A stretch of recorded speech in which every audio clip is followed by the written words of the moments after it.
Hello, guys. I am late once again. I have to do better. I will do better. Either that or I have to move this live stream to 11:30, which I might have to do. Anyway, I'm late. I'm sorry. Welcome to Being Back Alive. Thank you so much for joining me. And this little tiny scratch that I have on my nose that I have to point out because I can't stop looking at it. Yeah, I have a little scratch on my nose. I don't know where it came from. Dyspraxia. And there it is. Anyway.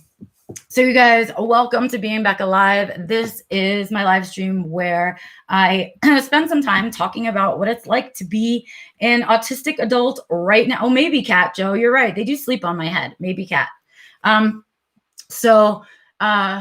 Yeah, we talk about kind of what it's like to be an adult right now, living on the spectrum, the challenges that we face, how we get through them, how we don't, kind of what it's like to do it, to be Becca, right? What's it like to be an autistic adult? And so we've done some really good conversations lately. I've been having some really important ones with you guys. I guess at this time of the year, it's something about it. I get super pensive and thinking about like big picture items. Hey, Karen. And then I do think about that stuff. So we did 2 live streams on food struggles. And we did one about the doctor's office because I was struggling with the doctor's office and the dentist and all that stuff. So we're going to kind of continue on this cycle of important big things, I think, for today. I do want to do a live stream on body dysmorphia and how our body image and how we kind of an outward presentation of identity. Ooh, that's very fancy. Maybe I'll use that title, but yes, our outer presentation. I want to talk about that. Hey, Gina. Hey, Joe, I see you. Oh, everybody's coming in. I'm so glad. I'm so sorry that I was a few minutes late. Anyway, so today what I want to talk about, though, is something that I've been struggling with this week in particular, and it's been really freaking annoying, like really annoying. Yay, thank you for liking my hair. That's been part of the struggle. So part of what I deal with when I struggle with depression is some of the lies that my depression tells me. So what I want to talk about, thank you, Nancy. What I want to talk about is kind of the lies that mental illness tells you, the lies that depression in particular tells you. And so it took me a long time to understand that mental illness lies to you. It's a weird thing to grasp that your own brain would create a lie for you, right? Think about that. Well, I thought about it. I've thought about it a lot, and it freaks me out to think that the chemistry in my brain can just change enough that my brain will create a lie versus reality for me. Right? But that's what it is. That's why it's a mental illness. Can you think of a more sick thing than your own brain lying to you? Right? And so that part of it makes me feel icky of mental illness. That's the part of struggling with mental illness that is hard, knowing that your brain is sick enough to tell you an untruth.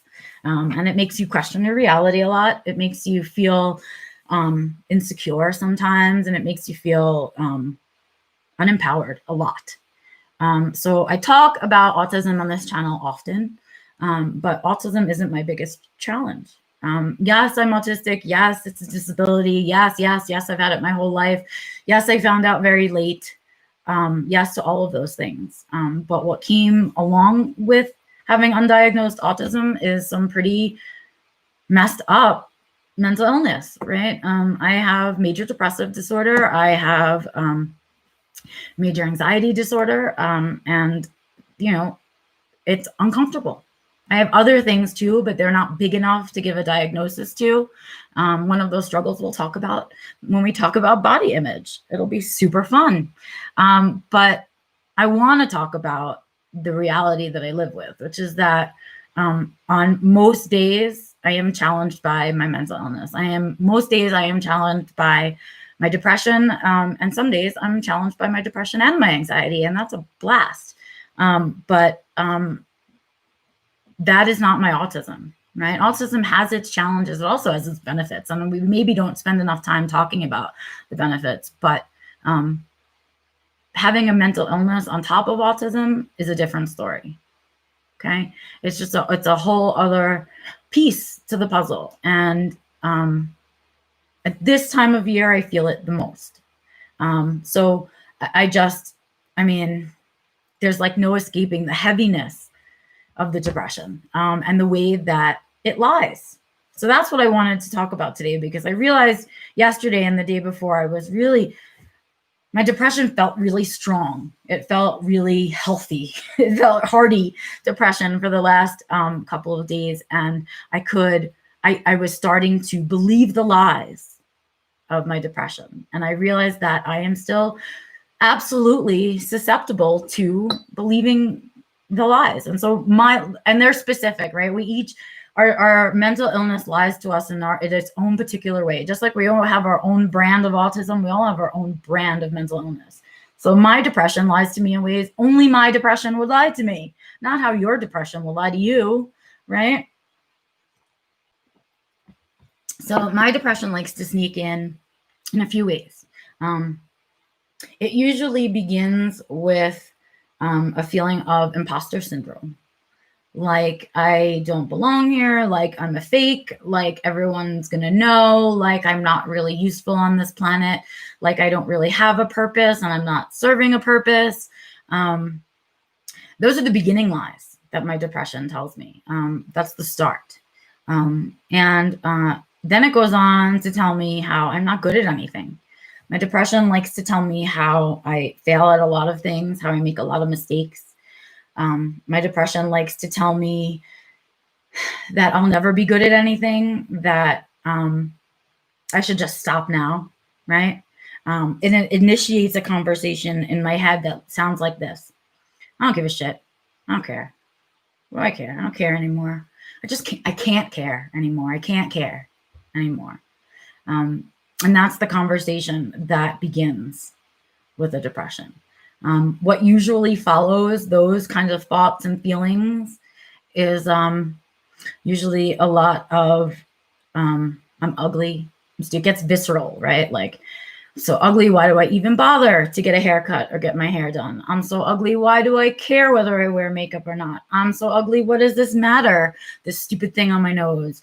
I'm so fat, I look like a troll, right? My body is unattractive and not useful and all kinds of things. I don't like how I look in my clothes, and my depression continues to tell me you'll never look good in clothes. It doesn't matter. Put your pajamas on, right? Don't do your hair. Who cares if you have your glasses on and you can see or you don't? That's another one.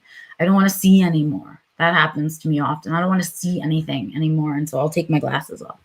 I'll just live life in kind of a blur because I don't want to see the crispness anymore. I don't want to see kind of the sharp edges of things, right? And so that's what the depression feels like. That's been the conversation in my head for the last couple of days. Those have been the thoughts, and I know I shouldn't treat them as real. I know I shouldn't let them be in as real, and yet here they did. They got in. I actually have just been feeling fat and ugly and haven't had any escape from it. And with that comes the food struggles along there. So that's got even worse. I've lost my appetite in the last few days because of it. And again, in a sense, yes, there's stuff that I can do about it. I mean, I can go sit in the sun, and there are things that I can do to kind of take the weight of the seasonal depression off my regular depression, right? I can do some of those things.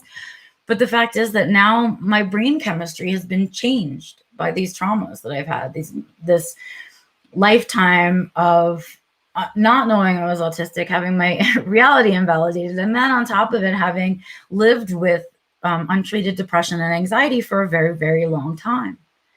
So my brain still believes itself on days. There are days when I can't talk my brain out of believing its own lies.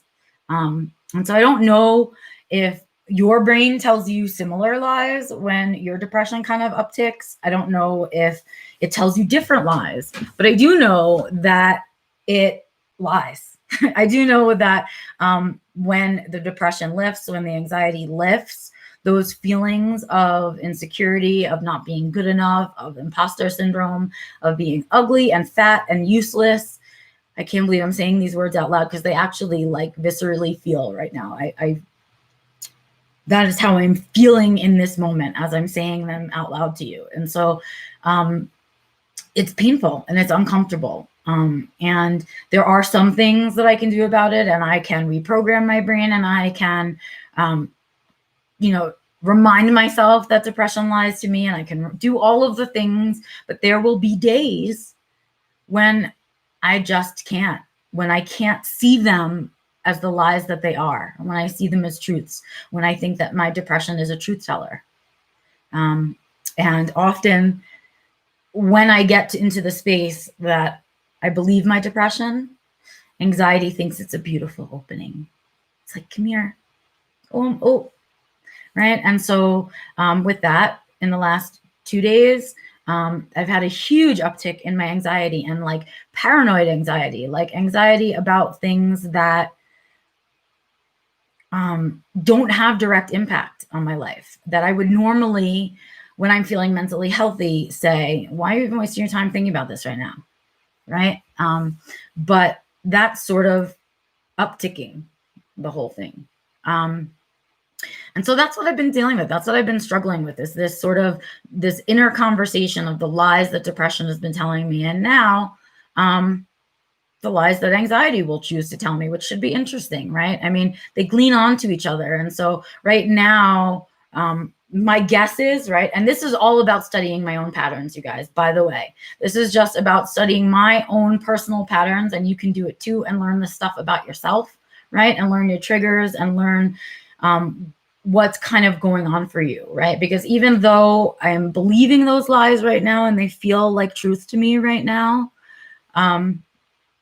they don't have to stay as truth, right? I get to hopefully move past it when the depression passes. And that's kind of what's getting me through all of it, right? So now that the anxiety is kicking in, I can kind of guess what lies anxiety is going to be telling me, since depression has chosen my physical value and my value on the planet to kind of hone in on at this moment. Chances are that anxiety will continue it, right? Anxiety will tell me that my husband doesn't find me attractive anymore. That why does he love me? He probably doesn't love me anymore, right? Anxiety will tell me that I'm doing everything wrong, that there are things coming I haven't prepared for, that I don't know what I'm doing, right? And that I shouldn't do anything alone. And it will tell me that the people I care about don't care about me, and I'm not worth that, right? I better do something about that, right? And I will start to feel like I need to fix myself or change myself, right? But what I really am saying to myself is, I feel this way. I feel this way. So what is triggering this episode, right? Where is it coming from? And I don't know yet. So I can't answer that question today because I don't know yet. And I hope in the next few weeks I will feel better and be able to answer that question. But I'm sitting in it. And why I wanted to do the live stream about sitting in it, because I feel like when I do the live streams about a topic that I'm feeling in the moment, I get very good at articulating the specifics of it. And I want you to know that if your mental illness lies to you, you're not alone. All of us. I mean, it's probably the one characteristic that all mental illnesses have in common is that they lie to you in some way, shape, or form. And it's about not believing the lies, right? About processing through kind of the lies. And so, yeah, like I really didn't even want to do live stream today. I didn't want to do work today because I'm just feeling like I'm not sure what I'm adding. I'm not sure what I'm adding to the planet right now. And I'm just feeling like, who wants to be on video when you feel like a fat troll? And like, I don't know, it was all kind of coming together. And I thought to myself, well, what would I tell you guys to do? What would I say if somebody else was telling me this is how they were feeling? And I would say, you got to stay in motion. You got to step forward anyway. And that even though I don't feel like what I'm giving out has value, someone else out there might disagree with me and find value in what it is that I happen to talk about today. And those were the thoughts that I used to push me. Those were the thoughts that I used to keep me motivated and kept me here sitting in front of you guys to make sure that we're sort of documenting the reality of life on the spectrum in adulthood. And so that's how I'm feeling today. I'm feeling a little bit angry about my feeling angry about my diagnosis a little bit, like the late in lifeness of it kind of stuff. Because I know, I mean, I probably would have had depression anyway because it runs in my family, but I know that a lot of the anxiety and the level of depression, right, is where it is because of the undiagnosedness of it all. So there's a little bit of anger, I guess, every time the mental illness kicks up. There's always a little bit of anger behind it, a little bit of annoyance and anger that I have it, that I have to deal with it, that I even, right, that on top of everything else, on top of the autism and the challenges of that I have to face the challenges of peaks and valleys of mental illness. So that's how I'm feeling about it all today. And I hope that somewhere out there it's lent some value. I hope you guys are feeling, I don't know, at least like you can relate. And maybe your lives are different. Maybe they come in a different form. But I'm pretty sure that we all need to be reminded on a pretty regular basis that our mental illness will lie to us regularly, right? Let me catch up and chat a little bit here. Yes, okay. So thank you, you guys. You guys are relating. Thank you so much. Yes, the light box. I think I might be at the point of a light box, Bernard. I think it's coming. Yeah. See, well, we all struggle with weight. My brain lies to me, telling me everything is too hard and I'm not capable of doing anything. Yes, Nancy. My brain tells me that too, all the time.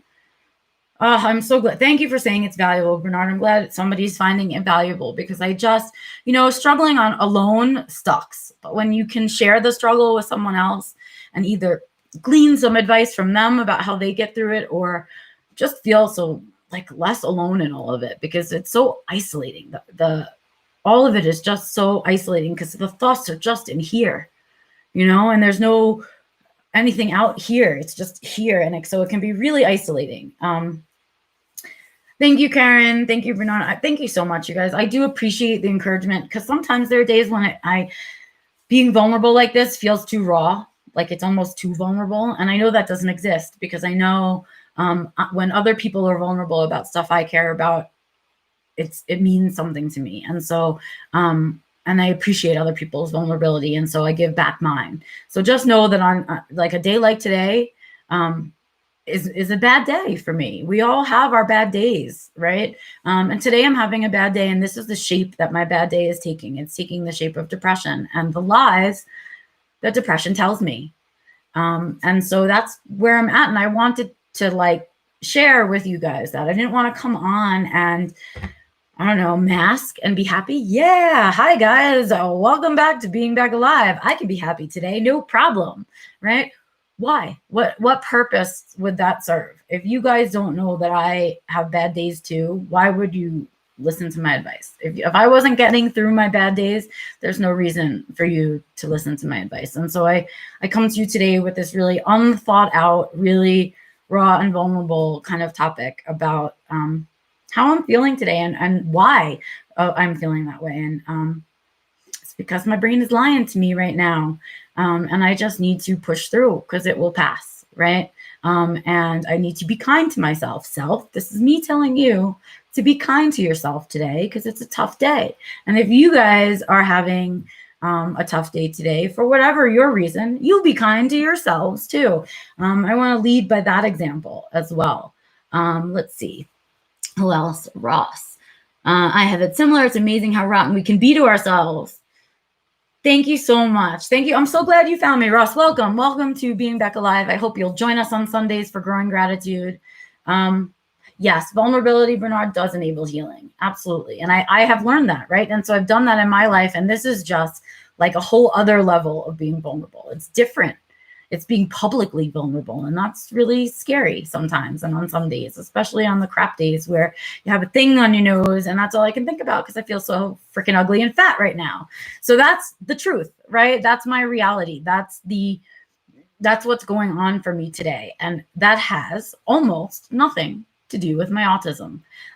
That is all about the mental health struggle. And autism by itself is not a part of it.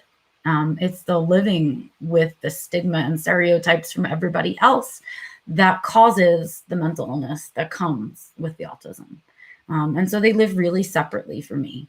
I get viscerally angry at my mental illnesses. I hate them. I will say that. I would love to change them about myself, right? I would love for them to get better. I would never say any of those things about autism. Never. So there's a big difference, and it lives in a different place in my life. And I want you guys to know that. I want you guys to remember that. And I want you to know that on the days where your autism isn't the challenge and it's something else, that's valid too. And it doesn't always have to be the autism that's causing the trouble. So yeah, I hope you guys will maybe take some time today, think about this stuff for yourself. Kind of, what are the lies that your mental health tells you, your mental illness tells you? Where does it come from? And do you believe it? And when do you believe it? Right? Yeah, because we all have our days. A big crying is required in cat cuddles. I love it, Joe. Thank you. Thank you, Karen. I really do. I want it to be better for us. I want it to get better. I want it to be okay to be autistic and an adult and alive and happy and successful and not mad at your autism or hating your autism or wanting to get rid of your autism. I would say all of those things about my depression, but never about my autism. My autism is so innately part of my brain and part of my thinking and my life and my experience that I would never. Depression though, you could go, man. All right, that's it for me, you guys. I'm gonna go eat some lunch. I'm gonna go, I guess, load up my buffer and try to do something useful with my day so I don't feel like my depression stole the day from me. All right, you guys, have a really good rest of your day. Try and create some joy, share it so maybe I can glean onto it, right, a little bit. That's why I always encourage the sharing of the joy. And be kind to yourself today. If you're having a rough day like me, remember to be kind. Treat yourself the way you would treat somebody else who is struggling. With that, I am Becca Lori Hector, and I am out of here. I will see you guys on Sunday for Growing Gratitude. And then I, of course, will be back here next Tuesday with another Being Becca Live. Maybe we'll get back to that body dysmorphia conversation next week. Otherwise, I'll see you guys out and about on the interweb. Your thumbs up and your shares and your views are the things that tell me that I should keep doing this. So please make sure you give me some kind of feedback. I would appreciate it. If you found this helpful, please share it or share the YouTube channel, whatever. If you want to talk about it a little bit, feel free to comment wherever you're seeing this video, or you can email me directly at info@beccalory.com, or you can use the contact page at beccalory.com. But I love to know if you guys are vibing with what I'm doing. And if you want to talk more about it, I'm totally willing to talk more. All right, guys, have a good one. I'll see you on Sunday, and I will see you somewhere out there on the interwebs. Bye.